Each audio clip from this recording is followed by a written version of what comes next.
găsit, dragii mei, la o nouă Academie de Întrebări, o ediție pe care o consacrăm proiectului Postru Construiește-ți o carieră de succes, proiect desfășurat în parteneriat între Politehnica București și Universitatea Constantin Brâncuș din Târgu Jiu. Și în cadrul edițiilor precedente am punctat faptul că studenții de la Universitatea Constantin Brâncuș au parte de activități cu obiectiv specific, au avut parte de mai multe reuniri InfoStud și din această săptămână sunt sub aripa, să zicem așa, unor psihologi, unor oameni specialiști care vin special să-i consilieze și să-i ajute la o orientare profesională. Despre toate acestea aflăm mai multe de la profesorul Liviu Cârțână, coordonatorul proiectului. Bună ziua și bine ne-am regăsit! Bună ziua și bine v-am regăsit! Astăzi aici, la Universitatea Constantin Brâncuș din Târgu Jiu, are loc o activitate de consiliere și orientare în cariera studenților, activitate în cadrul proiectului, așa cum ați menționat, Construiți o carieră de succes. Proiectul a debutat undeva în luna mai, au avut loc activități de informare, de selecție a studenților. În momentul de față putem să spunem că avem peste 500 de studenți informați și selectați în jur de 250 de studenți. Grupul țintă al proiectului este de 360 de studenți, deci mai avem de selectat studenți în cadrul proiectului. După informare și selecție am avut cu studenții activități de InfoStud, de reuniuni și dezbateri cu angajatorii și astăzi ne aflăm în această zi. De fapt, am început de la începutul săptămânii să avem activitatea de consiliere împreună cu un expert, domnul profesor George Macarie, un psiholog care îi analizează foarte atent pe studenți și le transmite mai departe posibilități de a se adapta mai bine la condițiile cerute de pe piața muncii. Practic, această săptămână adaugă ceva nou sau ceva în plus fazelor anterioare ale proiectului care a debutat și la care am luat și noi parte la ediții. Adică au fost, pe de-o parte, acele reuniri unde am avut angajatori, studenți de la mai multe specializări și au stat de vorbă, au interacționat, a fost un dialog interactiv, au fost și profesori și cadre universitare, s-a făcut un schimb de idei, de constructiv, cum să completăm un CV, ce avem de făcut după ce terminăm facultatea, ce ne motivează. Sigur, suntem într-o activitate de implementare a proiectului. Este una dintre activitățile proiectului în care studenții acumulează cunoștințe. După ea aș vrea să menționez că urmează activitatea de practică și am o veste bună pentru studenți, în sensul că subvenția pe care noi o alocăm pentru efectuarea practicii va fi mai mare de 1000 de lei, se va duce către 1400 de lei pentru activitatea de practică. Pot spune că și acolo stăm bine cu proiectul. Până în momentul de față sunt peste 10 parteneriate încheiate cu angajatori din județul Gorj care vor primi studenții la practică.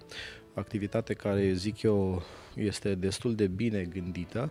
Avem domenii de inginerie de tip mecanic, sisteme de producție, dar și automatică, energetică și ingineria și protecția mediului. Adică acoperim toată paleta facultății de inginerie de la Universitatea Constantin Brâncuș din Târgu Jiu. De curând am avut o întâlnire cu studenții de la automatică calculatoare. Da. A fost întâlnirea de InfoStud cu studenții la automatică și informatică, cea de-a 8-a întâlnire InfoStud, deci avem și acolo derulate 8 întâlniri, dar au fost și studenții de la tehnologia construcțiilor de mașini, au fost și studenții de la ingineria și protecția mediului și studenții de la energetică industrială. La fiecare întâlnire, așa cum ați prezentat și dumneavoastră, au venit angajatori care au prezentat condițiile lor privind recrutarea unui inginer în întreprinderea sau fabrica pe care o conduc.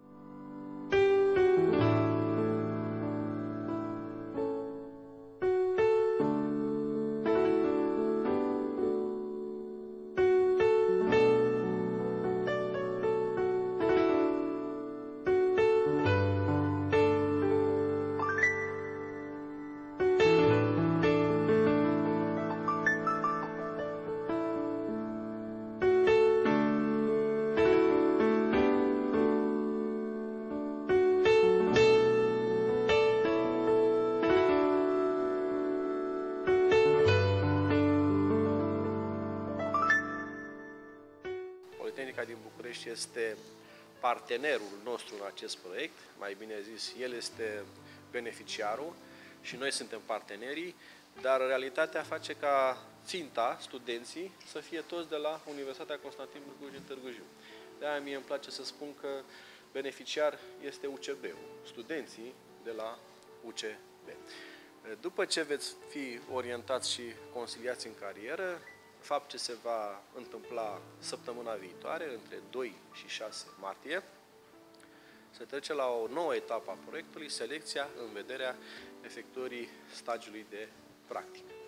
Adică, din cei 360, grupul pe care l-am luat în proiect, vom selecta 75 de studenți ce vor efectua practica la întreprinderi din cadrul regiunii Sud-Vest Oltenia, întreprinderi în domeniul pe care dumneavoastră îl efectuați acum la Facultatea de Inginerie, adică domeniul de TCM, domeniul de mediu, domeniul de automatică, domeniul de energetică industrială.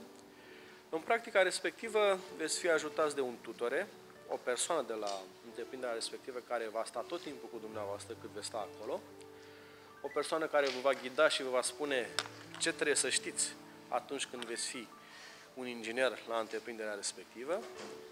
În practica respectivă beneficiați de o subvenție, o alocație din proiect de 1000 de lei, 10 milioane pe varianta veche, pentru cele 4 săptămâni de practică, putând să vă achitați deplasarea, cheltuieli zilnice și așa mai departe, o sumă forfetară.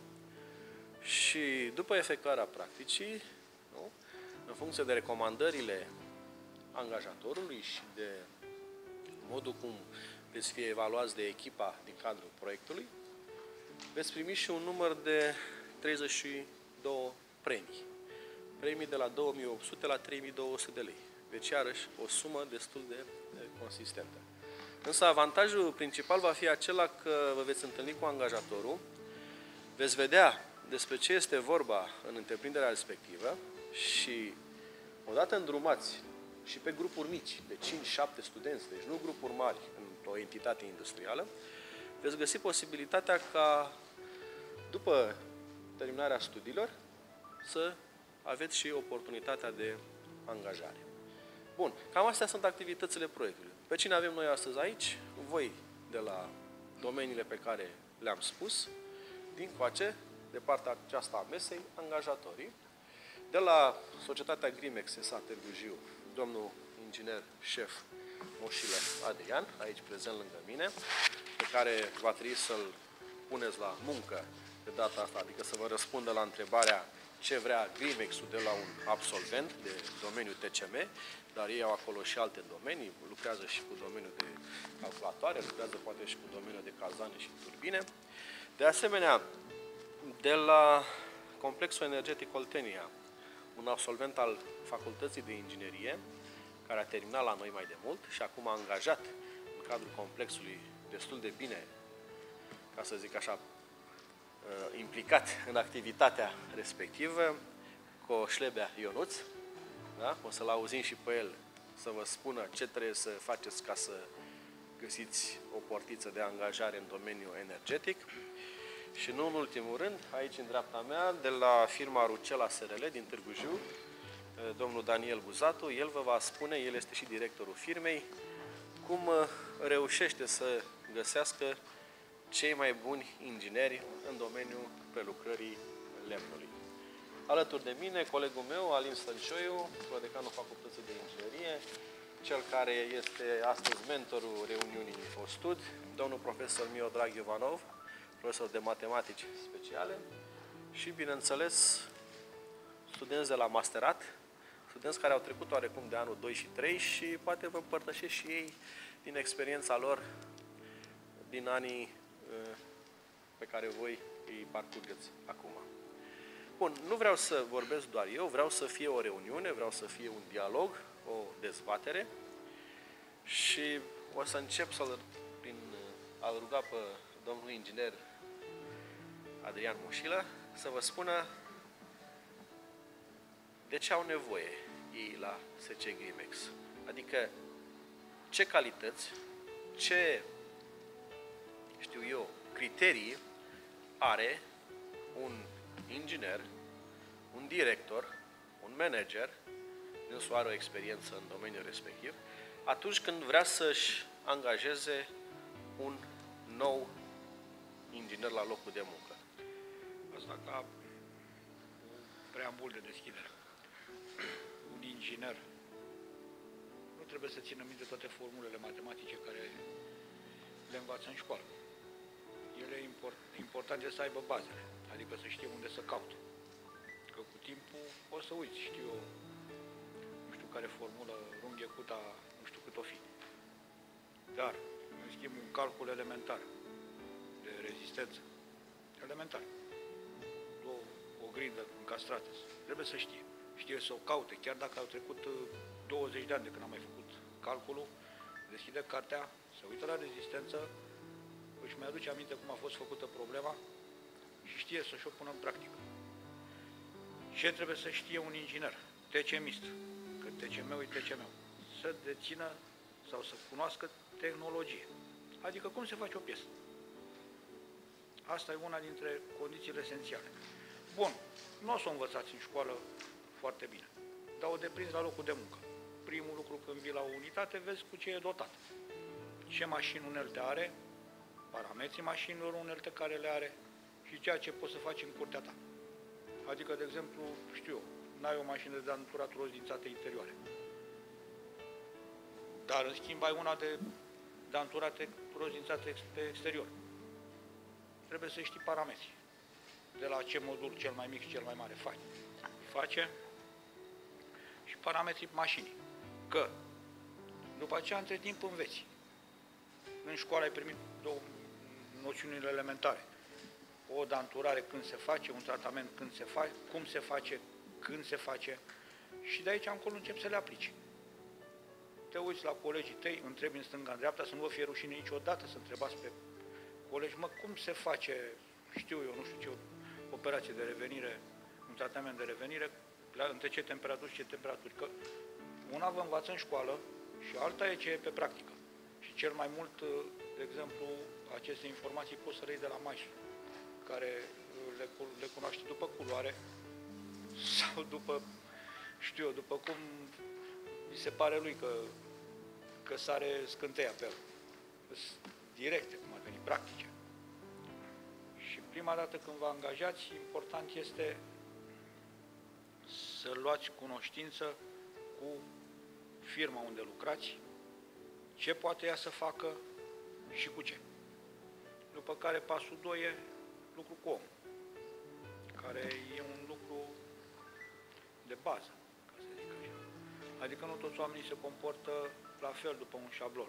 Poate unii trebuie să-i cerți și nu pricep, la alții poate nu trebuie să-i cerți, trebuie doar să ridici degetul și ei pricep mai bine decât. Și să fii scurt și la obiect, nu te apuci de povești cu el. Ai de făcut asta, asta, asta. Ai grijă să nu te accidentezi. Orice loc de muncă are instrucțiunile specifice de lucru și care, dacă ți se pare că lucrează cumva aiurea, nu lasă să lucreze aiurea, că se accidentează și după aceea îl ai pe conștiință, că puteai să-l oprești. Mă, nu băga mâna acolo că îți pierzi degetul. Deci, ai cumva moral răspuns de omul ăla să nu se accidenteze. Deci, nu lasă să vină în stare de ebrietate la lucru, că își face rău. El zice că face bine, dar poate nu face bine. După aceea, să fie disciplinat. Dar disciplina înseamnă nu numai să, știu eu, să asculte, să execute ordine, să lucreze, să fie disciplinat și cum își, de exemplu, își ține uneltele în sculele, în dulap, cum să nu lucreze decât după desen, desenul să fie avizat dacă are vreo modificare și a făcut-o colegul, poate o face la bâză. Cine modifică o cotă pe el, să semneze numele citeți și să pună și data, că s-ar putea să fie astăzi o modificare, mâine o altă modificare și nu știi după care să te iei. Și atunci trebuie datat, semnat și paraface, să nu lucrezi decât după documentație. După aceea, tu ca inginer, când o să mai crești un pic în vârstă, în afară de faptul că o să trească să întomești tehnologii de lucru, trebuie să-ți urmărești ca tehnologiile tale de lucru să-ți fie aplicate. Cum o faci treaba asta? Mergând pe traseu, pe flux. Nu dai să faci o navetă spațială și după aceea să dai răspunsul, las că se descurcă ăla, cum o face. Te duci să vezi, mi-a pus, știu eu, 2 repere una peste alta, le-a însăilat cum am gândit eu. Și dacă nu le însăilează, nu-l cerți. Îi explici, mă, eu l-am gândit să fac așa. Poate ăla are o idee mai bună decât tine și o modifici din mers pentru îmbunătățirea proiectului. Deci, totul trebuie făcut cu pas, fără grabă și... Fără grabă și atent. Să fie pași, atent. după câte spune domnul inginer șef, pași mărunți, dar în același timp pași cu siguranță. Am ales domeniul acesta. Anul trecut am terminat în vară, m-am înscris și la master, tot la această facultate, la tehnologie avansată de producerea energiei. Apoi am început să-mi depun CV-ul. Până să vă depuneți CV-ul, trebuie să știți ce vreți să faceți. Domeniul pe care vreți să activați, trebuie să știți, să întocmiți foarte bine un CV, o scrisoare de intenție, ca un angajator să vă poată lua în seamă. Eu am depus CV-ul cam peste tot în oraș. Unde auzeam că în loc de muncă, mă duceam, depuneam CV-ul, o scrisoare de intenție, câteodată eram contactat, câteodată nu.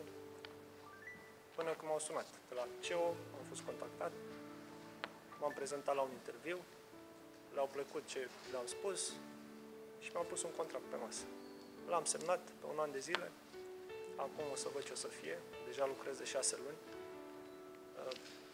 Ca și început într-o companie e foarte greu. Trebuie să știți să fiți autodidacți, să continuați ceea ce învățați în facultate. Asta reprezintă doar baza pentru voi. Trebuie să vă dezvoltați atât pe orizontală cât și pe verticală. Și vă puteți dezvolta pe verticală către domeniul care doriți, doar dacă aveți o bază solidă. După ce m-am angajat, trebuie să vezi foarte bine cum merg lucrurile într-o companie, să te interesezi. Cum știți și voi, lucru cu oamenii e mai